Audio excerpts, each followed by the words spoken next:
Let us open our hearts and minds to Jenny Hooks this morning. Welcome, Jenny. Jai Gurudev. So, good morning, and it's been a minute since I've seen all of you, and here I am from Williamsport, Pennsylvania, to continue sharing my spiritual journey with all of you. So, all week, I'm pondering what will I be talking about and so forth, and I was not very clear about it. And the reason I wasn't very clear about it is because I was having a hard time with my meditation practice. It's been very busy. My brother got married last weekend, so I was out of town for 4 days, and then coming back to work, it was very busy trying to fit 5 days into 4, and just not my best spiritual practice. So I try to read a verse from the Bhagavad Gita every night. And I recently finished this entire book, and I'm now back to chapter 1. So I'm thinking about what to talk about. And I read this the other night. This is chapter 1, verse 17 and 18. So this book is about the 18-day war between the sons of Dhritarashtra, and Dhritarashtra is known as the blind king because he's very ignorant, and the sons of Pandava. And Arjuna is one of the Pandava brothers, and he's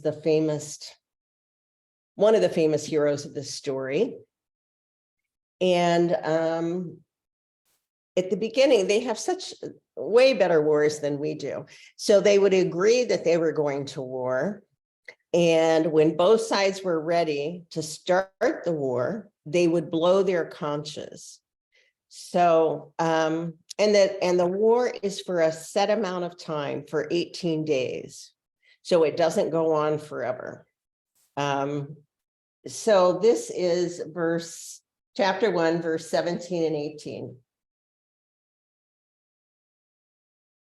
The tumultuous uproar resounding through earth and sky tears the hearts of the sons of Dhritarashtra. So the sons of the blind king. When all the conches of all the Pandavas' heroes sound together and sound so powerful, so deep and dreadful, that it fills all the regions of heaven and earth. Even Indra is scared. The sound echoes, spreading in all regions, causing terror and fright to the sons of Dhritarashtra and the other fighters. At that moment, they all feel, oh my goodness, this sound is too strong. And at that moment, the soul inside of each of them knows that it is the end. They feel their hearts being torn and great oppression inside of them. When you go on the spiritual path with full force, the power will remove all negative things. If you don't let the negativity take control, if you don't concentrate on the negativity, but concentrate on moving forward on your spiritual path, that strength will erase everything. There is not much to do, really, just one thing. Have confidence, have trust, and the rest, God will take care of. This is the assurance he gives. Whoever surrenders to me, I am more surrendered to them, and I give them strength and power. That doesn't mean that when you start your spiritual practice, it happens only for yourself. When you start to dive into this ocean of love that you have inside of you, everybody around you will profit from it. Even the people who don't want to, the people who are negative. If you are positive, it will beam forth like a light in the darkness. In brightness, you don't notice light, but in darkness, the light shines much more. That's what is explained here. The sound is so terrible and frightening to the ones who have fear inside. This is how one has to go on the spiritual path. This is how one has to move in life with full force. One has to always be ready. When you go with full force on your spiritual path, nothing can move you. Nothing that people say, nothing that people can do can make you move from your spiritual path. That's what Christ says about having faith, about building your faith on a rock so that nothing can move it. If you build your house on sand, it will break. If you build your house on rock, it will be strong. The sound that we are talking about is the inner strength. When you have inner strength, it's not only in your heart, your whole being will be full of energy. From the head to the toes, you'll be full of energy because that energy is not from outside, it's from deep within. The energy is from God Himself, and it beams out and gives you the support, gives you the strength to move forward. But you should not look at your weaknesses, even if you see weakness. It is a part of you. But hang on to your strength. And so it is. So for me, reading this, I always have to laugh when I'm struggling with something and I pick up a book and the answer's in front of me. Because what have I been doing? Before I got here, even though my house wasn't selling and I felt like there were obstacles, I just kept packing and giving things away and trusted that it would all fall into place. And then when it fell into place, it was like that. Thank God I had done that packing. And so I come here and, there's a lot of distractions in the material world, in the work world, and in getting settled in a new place and so forth. And this wall kind of went up. And so I wasn't engaging with the divine the way I had been. And I wondered what that was about. Like, I made this move as I was called to do. So why would I put up a wall now that I'm here? It would seem like the whole move was hoping to take down any barriers or any walls. But, my mind gets me in trouble. So what was I doing? Focusing on not the positive, not the fact that I had sold my house and moved here and the things that I've done to go with full force on the spiritual path, but what I wasn't doing right.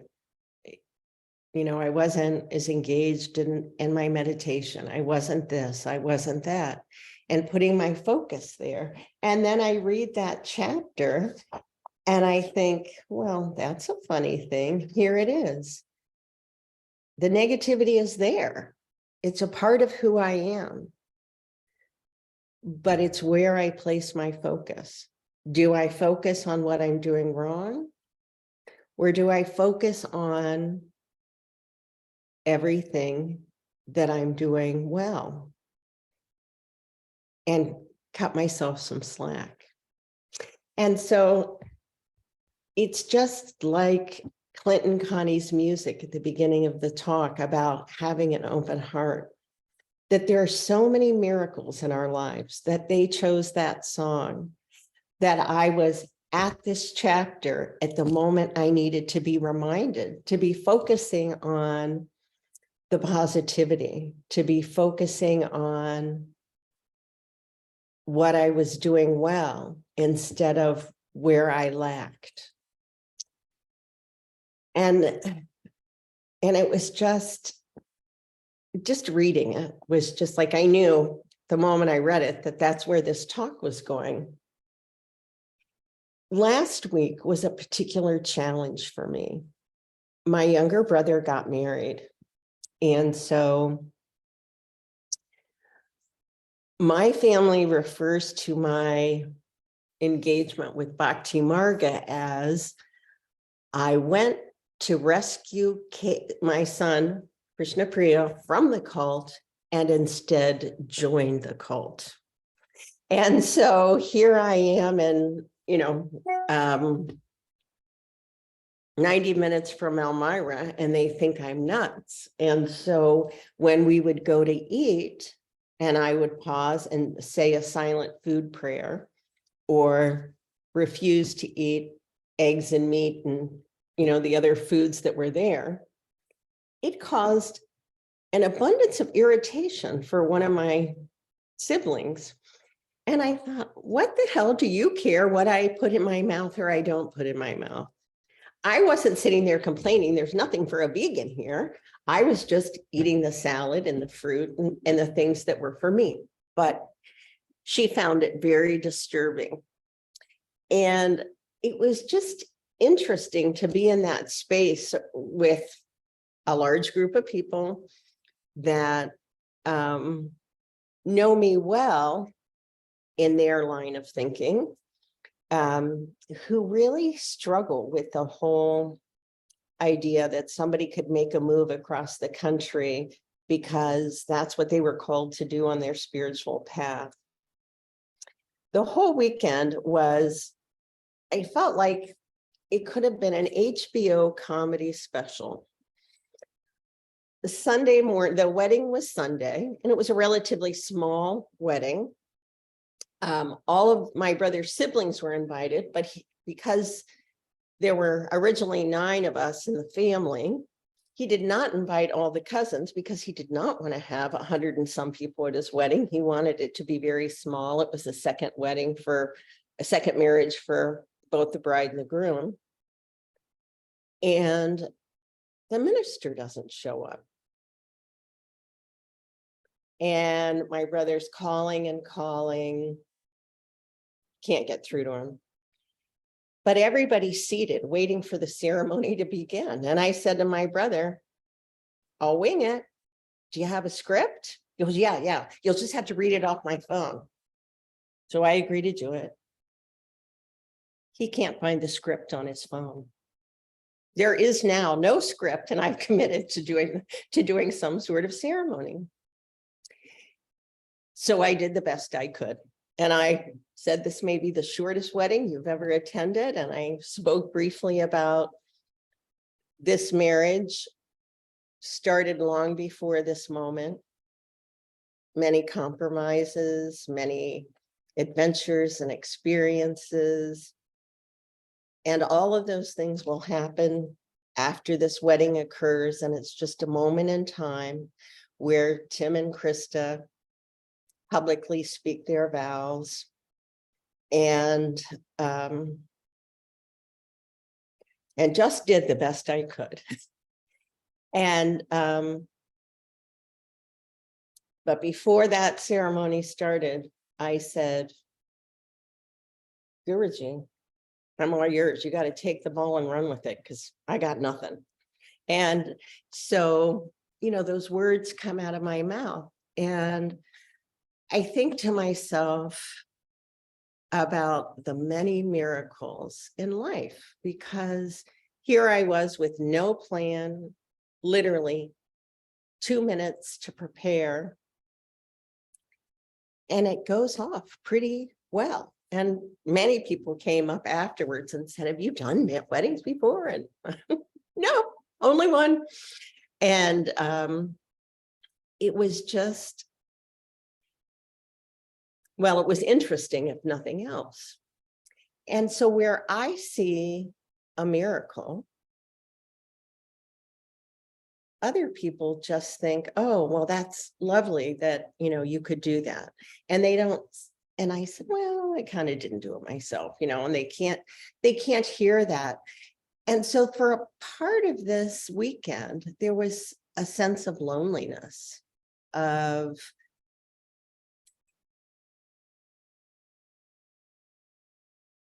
feeling like I was there with the divine, and yet no one else could see much of that. I mean, I think my brother that got married could, and he was very grateful. And we talked briefly later, but he was pretty busy this weekend. So he wasn't the person I was spending time with. But even the willingness, like for me to say, oh, I'll do it. Where did that come from? Like if I had thought about it for more than, a tenth of a second, I would have said, you're nuts. You can't do that. I would have talked myself out of it. And yet, as it says in the Bhagavad Gita, not a blade of grass moves in the wind unless it's the will of God. So me saying, yes, I'll do this for you was the will of God. It wasn't because it was my pride or ego saying, oh, I could do this, because I didn't have that much time for my mind to create that thought. It was just like the wind blowing. So here I am thinking of everything that I haven't done well, and I'm not meditating, and I'm this and I'm that. Well, you know what that does to a tired person? It makes them more tired. It does not give them energy to move full force. So this was the week I was supposed to talk. This is the week that the reading comes up in the Bhagavad Gita for me when I needed it most. And then I have read and reread that chapter because it contains the very medicine that's required for me to move forward and to get back on my journey on this spiritual path. So thank you for inviting me to be here today. And thank you for putting me in a position to think about all these things, about why we do things. Because I was thinking about, well, why am I negative? And why do I do this? And you know what? That's still thinking of the negative. And so, I had to spend a few minutes there and then shift. Okay, I'm doing that. It's a part of where my mind goes. But today I choose to focus on what I'm doing right. Where the moments throughout the day where I'm leading with my heart and not with my mind. When I place flowers on my altar, when I read the Bhagavad Gita, all those things that are a part of my spiritual practice that I continue to do that strengthen me. And I'll have to let you know next time where it takes me. But I know that the path has already been paved and that I will find that path and that I will continue to move forward. And with that, let's move into a meditation. Take a moment to take a deep breath. Let it out slowly.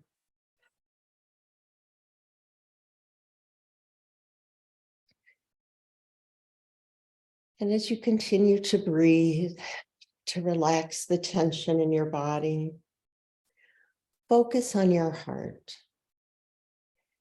See that divine light within you. Know that it is the home of your Atma, of your spiritual self. Know that the divine is within you. Know that when you go with full force on the spiritual path, nothing can move you. You are that light. That is your true essence. Take a moment and see that light radiating. See your true essence. Feel your essence. radiating light and love.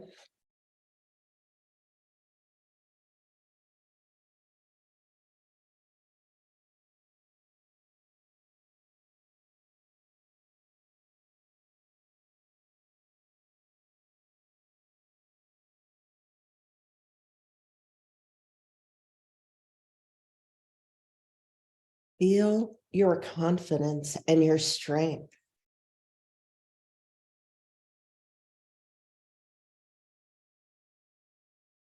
See your strong foundation that you have built your faith upon.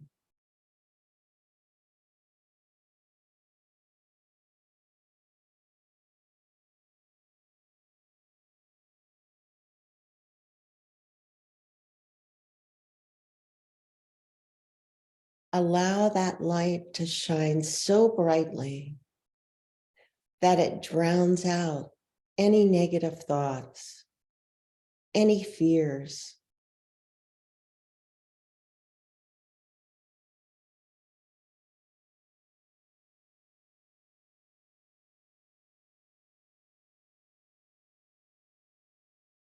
You are called to be the light of the world. Allow that light to shine through you.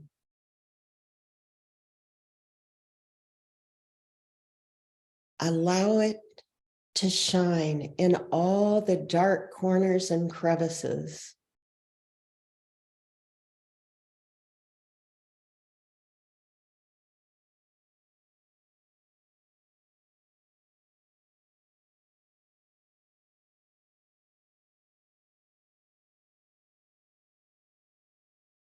Allow it to shine wherever fear is present.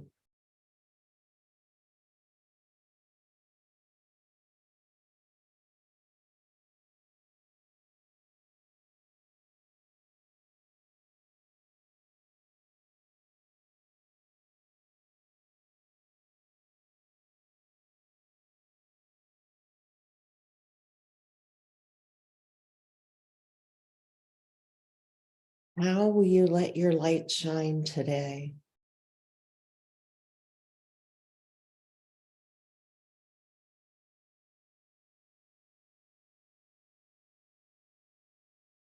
How will you carry this light with you through the next hours and days?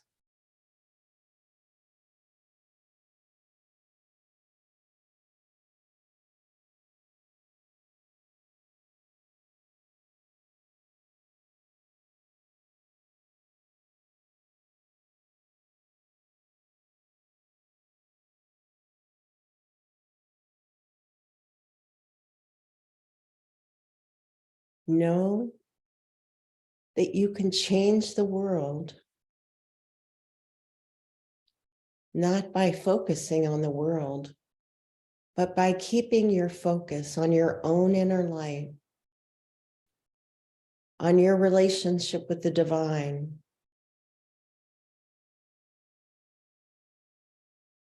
And through that light, the world will be taken care of.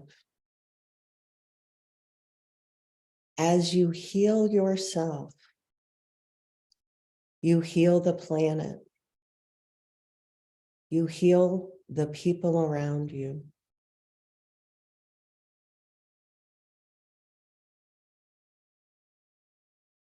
And it is through this strength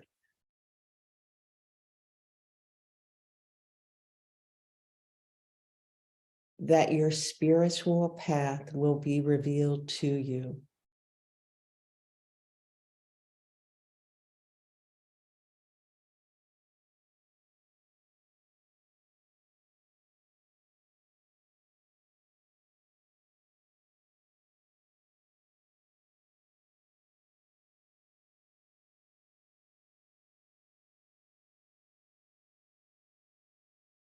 Keeping your awareness of the light within you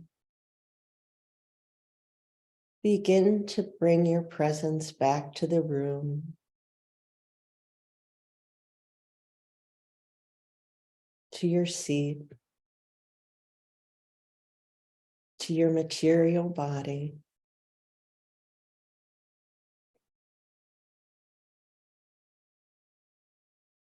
Continuing to maintain the awareness of the divine within.